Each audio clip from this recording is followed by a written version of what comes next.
I have a more personal connection to CM Punk than most fans might realize. Yep. We've known each other since we were 17 years old. Both cut our teeth at the very beginning of this thing in Chicago.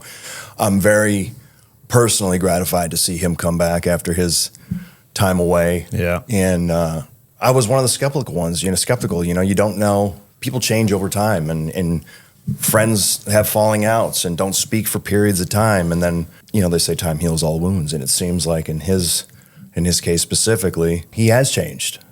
And he's back with a passion, a very similar passion that I remember seeing when we were teenagers.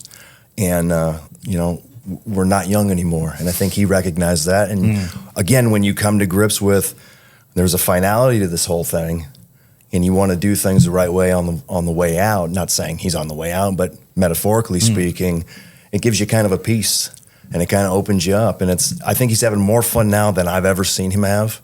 And again, that's going back 30 years.